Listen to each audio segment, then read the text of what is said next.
ሪፖርተር ጋዜጣ ወደ ፓርላማ እንዳይገባ ታገደ።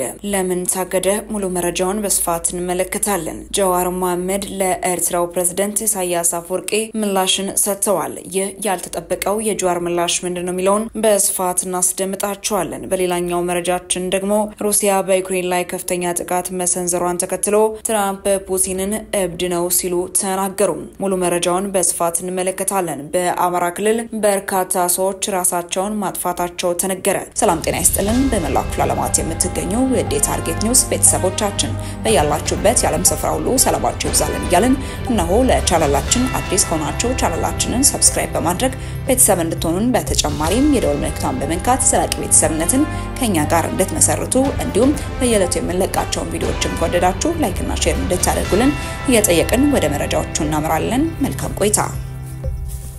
ጀዋር መሐመድ ለኢሳያስ አፈወርቂ ንግግር ምላሽን ሰጥተዋል። የኤርትራው ፕሬዝዳንት ኢሳያስ አፈወርቂ በትናንት በስቲያ ያደረጉትን ንግግር ትርጉም ማዳመጡን በመግለጽ የጀመረው ጀዋር በሁለት ቁልፍ ነጥቦች ላይ አስተያየት መስጠት እፈልጋለሁ ሲልም ተናግሯል። ሲያስረዳም ፕሬዝዳንት ኢሳያስ የቀድሞ የጦር አጋራቸውን አብይ አህመድን የኦሮሞን ጥቅም የማይወክለውን የኦሮሞማ ርዕዮተ ዓለም የሚያራምድ በማለት ከሰዋል ካለም በኋላ በዚህ ንግግር ደስተኛ ለመሆኑን አስታውቀዋል። ኦሮሞማ የፖለቲካ ርዕዮተ ዓለም አይደለም ያለው ጀዋር ይህ የኦሮሞ ማንነት ወይንም ባህል መገለጫ ቃል መሆኑንም አስረድተዋል። ልክ ኤርትራዊ ወይም ደግሞ ኩኩይ እንደማለት መሆኑንም ገልጸዋል። ቢሆንም ፕሬዝዳንት ኢሳያስ ከ7 ዓመታት በኋላ አብይ የኦሮሞን ሴት እንደማይወክል በማመናቸው ደስተኛ መሆኑን አስታውቋል። ለ10 ዓመታት ከኤርትራ ጋር ሲሰሩ የነበሩትን የኦሮሞ ፖለቲካ መሪዎችን ጨምሮ የኦሮሞ ምሁራንና የተከበሩ የሀገር ሽማግሌዎች ለዲሞክራሲያዊ ሽግግር አብይን ሲደግፉ መቆየታቸውን የጠቀሰው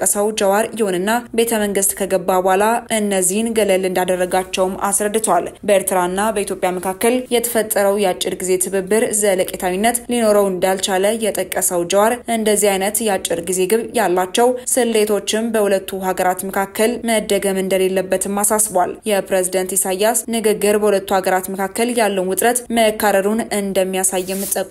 ጀዋር በአፍሪካ ቀንድ ላይ ሌላ አውዳሚ ጦርነት ከመምጣቱ በፊት የሚመለከታቸው አካላት ይህንን አደገኛ አካሄድ ለማስቆም አስቸኳይ እርምጃ መውሰድ አለባቸው ሲልም ነው የፖለቲካ ተንታኙ አቶ ጀዋር መሐመድም የገለጸው። ሪፖርተር ጋዜጣ ፓርላማ ገብቶ እንዳይዘግብ መከልከሉን አስታወቀ።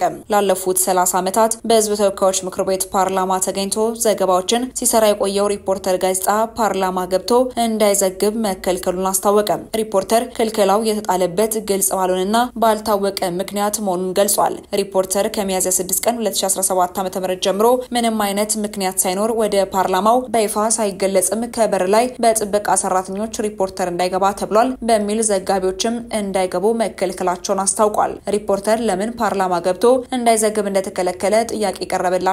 የፓርላማው የጥበቃ ሰራተኞችም እንዳይገባ ተብለን በቃ ተነግሮናል ከማለት ባለፈ ለመከልከል የሚያበቃ ማስረጃ ማግኘት አለመቻሉንም ገልጿል።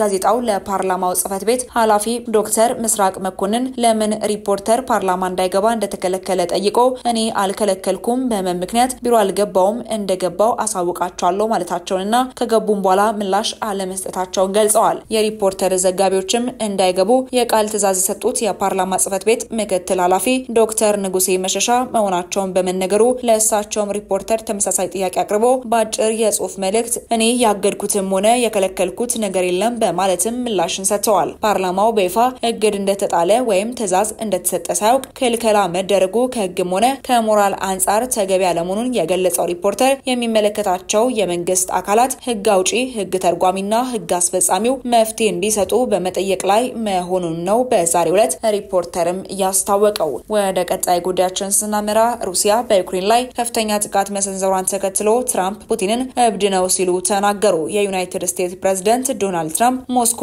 በዩክሬን ላይ ያደረሰችውን ከባድ የአየር ጥቃት ተከትሎ በሩሲያ አቻቸው ቭላዲሚር ፑቲን ደስተኛ እንዳልሆኑም ተናግረዋል። ትራምፕ ባልተለመደ ተግሳጽ ምነካው ብዙ ሰዎችን እየገደለ ነው ያሉ ሲሆን አክለውም ፑቲንን ፍጹም እብድ ነው ሲሉ ሲሉም ተደምጠዋል። የዩክሬኑ ፕሬዝዳንት ቮሎዲሚር ዜሌንስኪ ቀደም ብለው ዋሽንግተን በቅርብ ጊዜ በሩሲያ ጥቃቶች ላይ የነበራት ዝምታ ፑቲንን የሚያበረታታ ነው ሲሉ በሞስኮ ላይ ጠንካራ ጫና እንዲሁም ጥብቅ ማዕቀቦችን እንድትጥል አጥብቀው አሳስበዋል። ሩሲያ 367 ሰው አልባ አውሮፕላኖችንና ሚሳይሎችን በመተኮሷ በዩክሬን በአንድ ሌሊት ቢያንስ 12 ሰዎችን ስትገድል በደርዘን የሚቆጠሩ ደግሞ ቆስለዋል። ፑቲን በ2022 ሙሉ ወረራ በዩክሬን ላይ ከጀመሩ ወዲህ በአንድ ሌሊት ውስጥ ከፍተኛው ጥቃት በትላንትናው ዕለት ፈጽመዋል። የአየር ሳይረን ማስጠንቀቂያ የሰው አልባ አውሮፕላኖችና ሚሳይሎች ጥቃት ሲፈጽሙ በበርካታ የዩክሬን ክልሎች ተሰምተዋል። በሰሜን ምስራቅ ካርኪቭ ከተማ አንድ ሕፃንን ጨምሮ ቢያንስ 3 ሰዎች ቆስለዋል ሲሉ ከንቲባ ኢጆር ቴሬኮቭም ተናግረዋል። እሁድ ዕለት በኒው ጀርሲ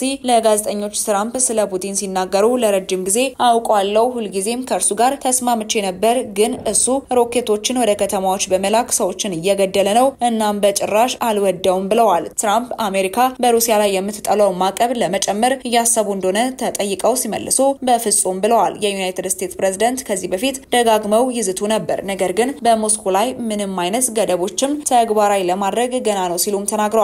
ብዙም ሳይቆዩ ትራምፕ በትሩዝ ሶሻል ላይ ባሰፈሩት መልእክትም ፑቲን በፍጹም አብዷል ሲሉም ጽፈዋል። ሁልጊዜ ዩክሬን እንደሚፈልግ ተናግሬያለሁ፣ ቁርጥራጭ ግዛቶችን ብቻ አይደለም፣ እናም ምናልባትም ይህ ትክክል ሊሆን ይችላል፣ ነገር ግን ይህንን ካደረገ ወደ ሩሲያ ውድቀት ይመራል ሲሉም ተደምጠዋል። ወደ መጨረሻው መረጃችን ስናመራ በአማራ ክልል በርካቶች ራሳቸውን ማጥፋታቸው ተነገረ። በአማራ ክልል ባለፉት 9 ወራት 176 ሰዎች ራሳቸውን ማጥፋታቸውን የፈለገ ህይወት አጠቃላይ ስፔሻላይዝድ ሆስፒታል አስታወቀ። በሆስፒታሉ የድንገተኛ ክፍል ሐኪም የሆኑት ለመረጃ ምንጫችን በሰጡት ቃልም ራሳቸውን የሚያጠፉ ወጣቶች ቁጥር ከጊዜ ወደ ጊዜ እየተበራከተ መጥቷልም ብለዋል። በየቀኑ አንድ ራሱን የሚያጠፋ ወጣት ወደ ሆስፒታል ይመጣል ያሉት ዶክተር ጓዴ በአብዛኛዎቹ መድኃኒትም ለበረሮና ለአይጥ ማጥፊያ ተብሎ የሚሸጠውን ጸረ ተባይ ማጥፊያ መድኃኒት ነው የሚወስዱትም ብለዋል። በ9 ወር ውስጥም 176 ያሉ ወጣቶች ራሳቸውን እንዳጠፉ የሚናገሩት ዶክተሩ አብዛኛዎቹ ከ15 እስከ 30 ዓመት የእድሜ ክልል የሚገኙ ወጣቶች እንደሆኑም ተናግረዋል። ተጎጂዎቹ ራሳቸውን ማጥፋታቸውን በምርመራ ነው የሚገኘው ያሉ ሲሆን በተጨማሪም ከቤተሰቦቻቸው የሚገኘው መረጃ